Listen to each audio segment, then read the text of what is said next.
Like every morning, the day began with my mother's call. Her voice filled my flat before I had even poured my tea. Eat something proper, Arjun.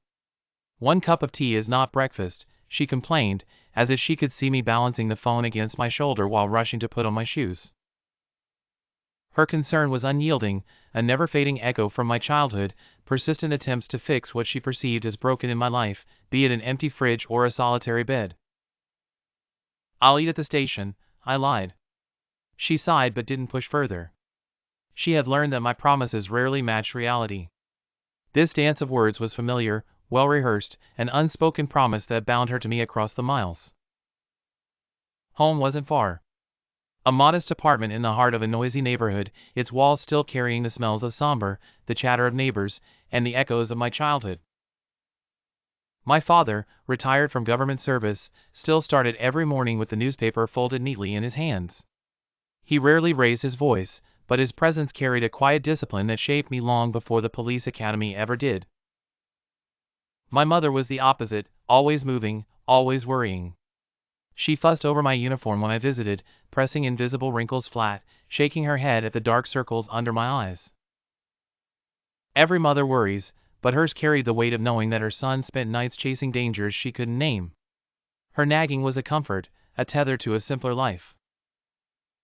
And then there was Anita, my younger sister. Married, with a toddler who called me police uncle whenever I visited. She teased me every chance she got. "You'll grow old with your files, Anna.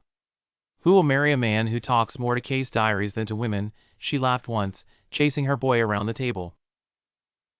Those small Sundays at home were my anchor. My father's calm voice reading out the headlines, my mother's cooking filling the air with the aroma of spices. Anita's son giggling as he ran circles around the sofa, it reminded me that beneath the uniform, I was still part of something ordinary, something human.